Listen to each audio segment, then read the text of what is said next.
Chapter 7. The Man with Red Eyes. We knew we were going to be in danger, Charles Wallace said. Mrs. Whatsit told us that. Yes, and she told us that it was going to be worse for you than for Meg and me, and that you must be careful.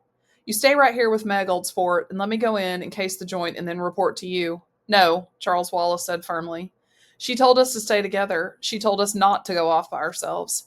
She told you not to go off by yourself. I'm the oldest and I should go in first. No, Meg's voice was flat. Charles is right, Cal. We have to stay together. Suppose you didn't come out and we had to go in after you. Uh-huh. Come on. But let's hold hands if you don't mind. Holding hands, they crossed the square. The huge Central Intelligence Building had only one door, but it was an enormous one, at least 2 stories high, and wider than a room, made of a dull bronze-like material. Do we just knock? Meg giggled. Calvin studied the door. There isn't any handle or knob or latch or anything. Maybe there's another way to get in. Let's try knocking anyhow, Charles said. He raised his hand, but before he touched the door, it slid up from the top into each side, splitting into 3 sections that had been completely invisible a moment before. The startled children looked into a great distance hall of dull, greeny marble. Marble benches lined 3 of the walls. People were sitting there like statues. The green of the marble reflecting on their faces made them look bilious. They turned their heads as the door opened, saw the children, looked away again.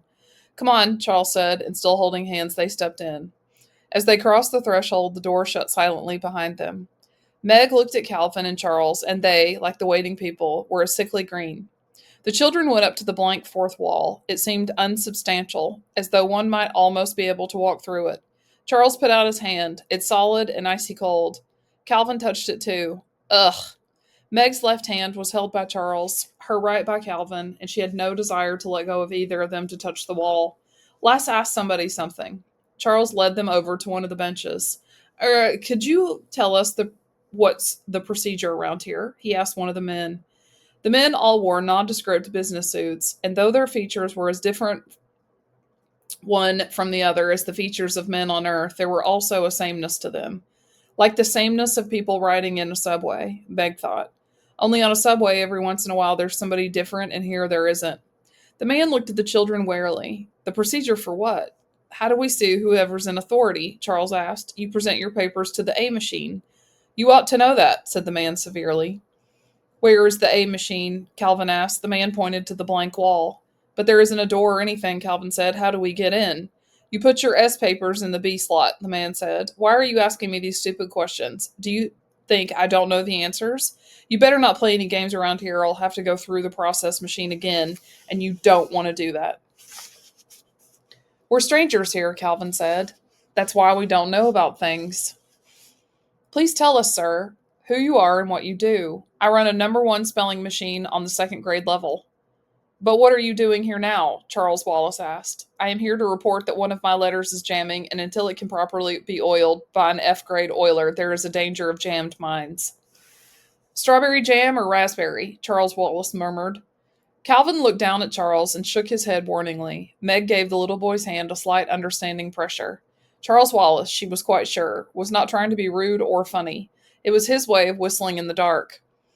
The man looked at Charles sharply. I think I shall have to report you. I'm fond of children due to the nature of my work, and I don't like to get them in trouble. But rather than run the risk of reprocessing, I must report you. Maybe that's a good idea, Charles said. Who do you report us to? To whom do I report you? Well, to whom then? I'm not on the 2nd grade level yet.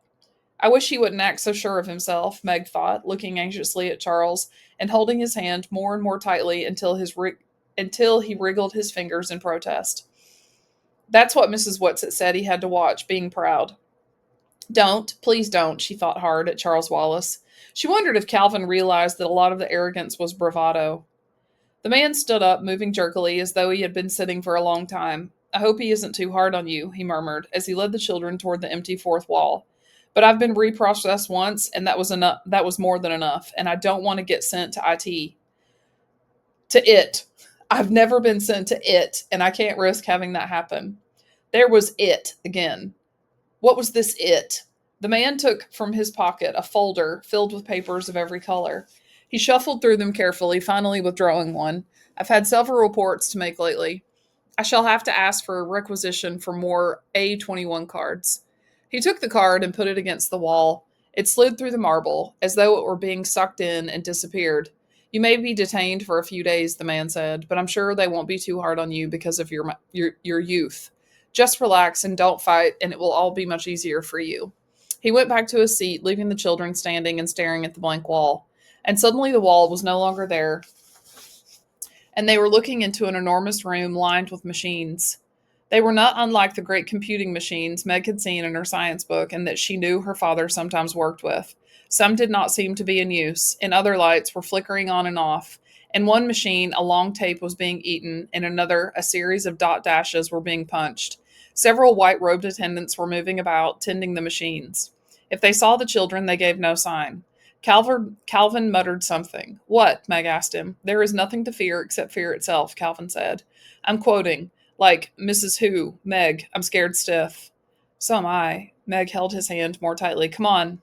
They stepped into the room with the machines. In spite of the enormous width of the room, it was even longer than it was wide. Perspective made the long rows of machines seem almost to meet. The children walked down the center of the room, keeping as far from the machines as possible. Though I don't suppose they're radioactive or anything, Charles Wallace said, or that they're going to reach out and grab us and chew us up. After they had walked for what seemed like miles, they could see that the enormous room did have an end, and that at the end there was something. Charles Wallace said suddenly, and his voice held panic. Don't let go of my hands. Hold me tight. He's trying to get at me. Who? Meg squeaked. I don't know. But he's trying to get in at me. I can feel him. Let's go back. Calvin started to pull away. No, Charles Wallace said. I have to go on. We have to make decisions, and we can't make them if they're based on fear. His voice sounded old and strange and remote. Meg, clasping his small hand tightly, could feel it sweating in hers. As they approached the end of the room, their steps slowed. Before them was a platform. On the platform was a chair, and on the chair was a man. What was there about him that seemed to contain all the coldness and darkness they had felt as they plunged through the Black Fang on their way to this planet? I have been waiting for you, my dears, the man said. His voice was kind and gentle, not at all cold and frightening voice Meg had expected.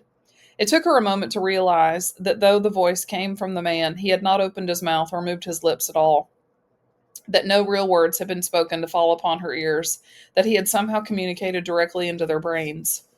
But how does it happen that there are three of you? The man asked.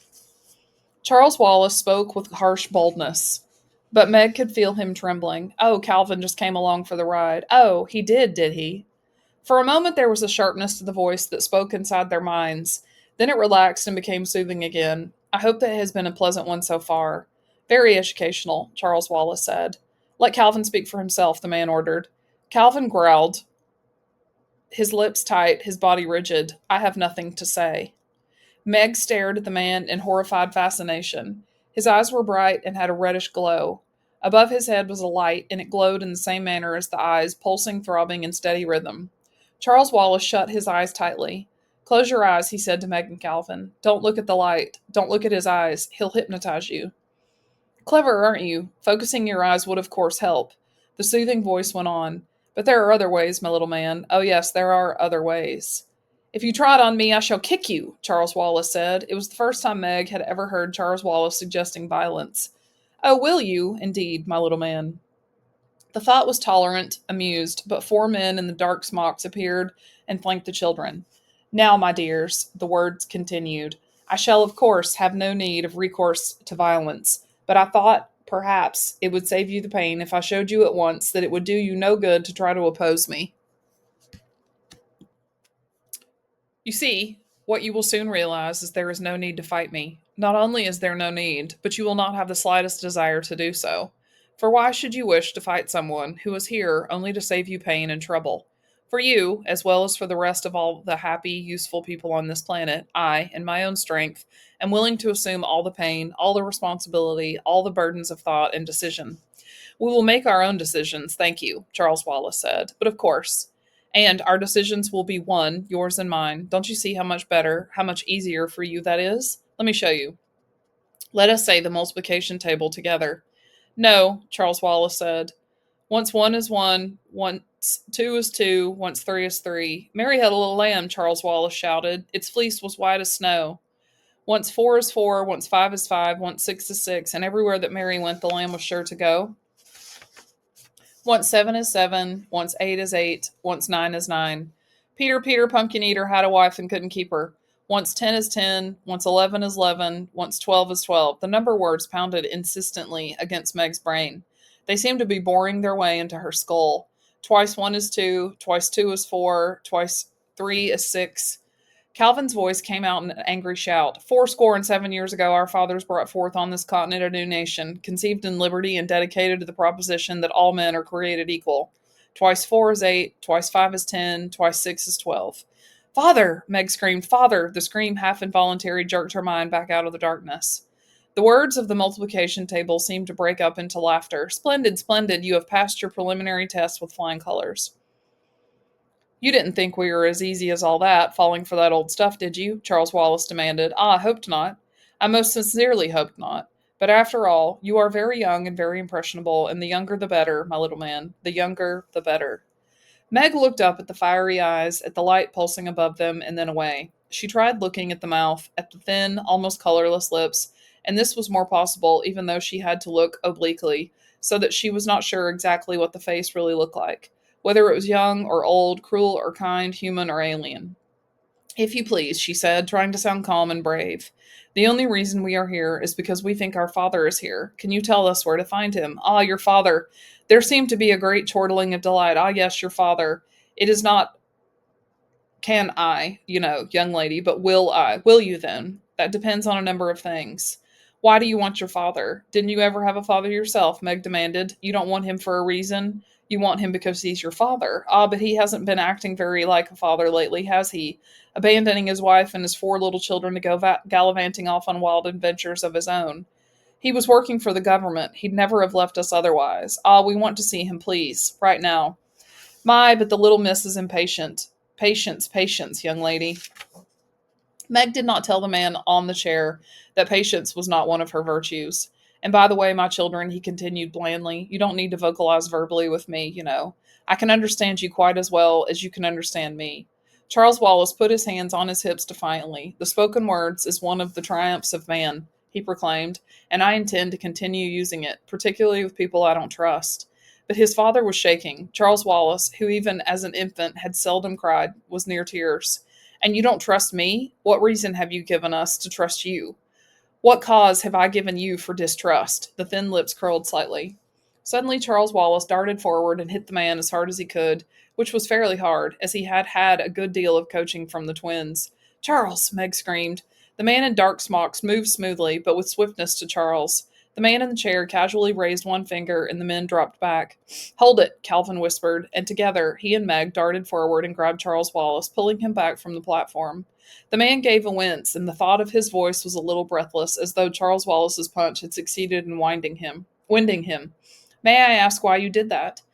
Because you aren't you, Charles Wallace said. I'm not sure what you are, but you, he pointed to the man on the chair, aren't what's talking to us. I'm sorry if I hurt you. I didn't think you were real. I thought perhaps you were a robot because I don't feel anything coming directly from you. I'm not sure where it's coming from, but it's coming through you. It isn't you. Pretty smart, aren't you? The thought asked, and Meg had an uncomfortable feeling that she detected a snarl. It's not that I'm smart, Charles Wallace said, and again Meg could feel the palm of his hand sweating inside hers. Try to find out who I am, then, the thought probed. I have been trying, Charles Wallace said, his voice high and troubled. Look into my eyes, look deep within them, and I will tell you. Charles Wallace looked quickly at Meg and Calvin, then said, as though to himself, I have to, and focused his clear blue eyes on the red ones of the man in the chair. Meg looked not at the man, but at her brother. After a moment, it seemed that his eyes were no longer focusing.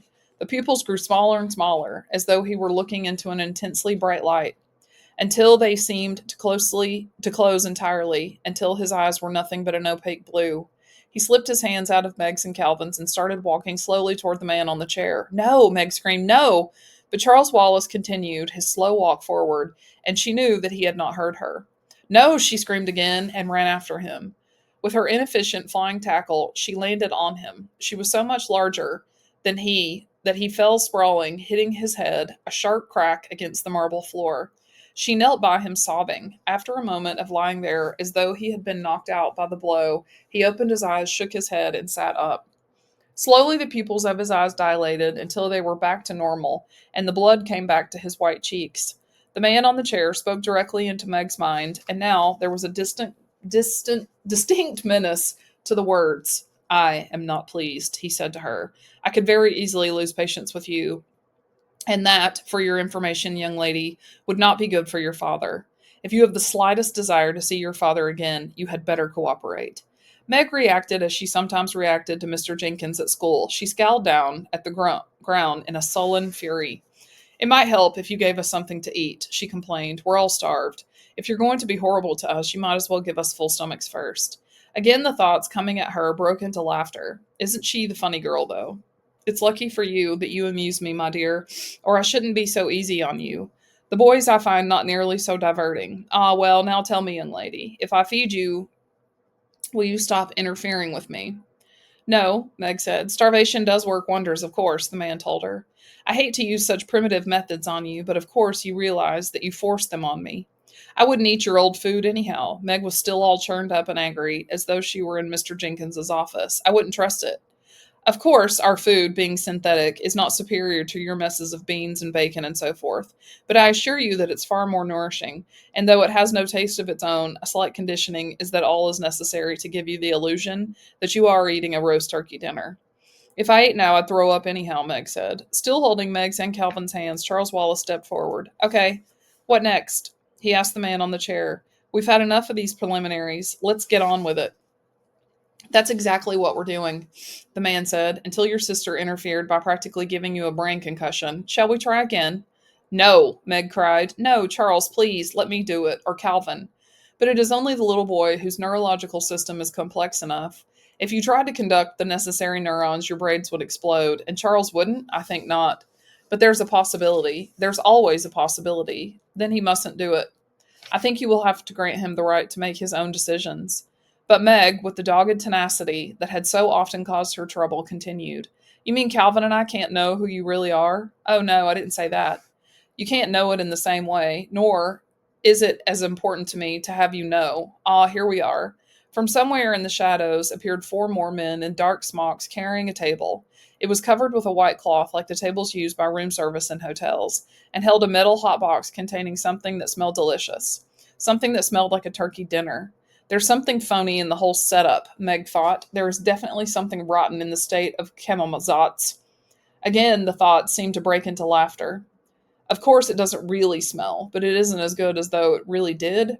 But isn't it as good as though it really did? I don't smell anything, Charles Wallace said. I know, young man, and think how much you're missing. This will all taste to you as though you were eating sand, but I suggest that you force it down. I would rather not have your decisions come from the weakness of an empty stomach.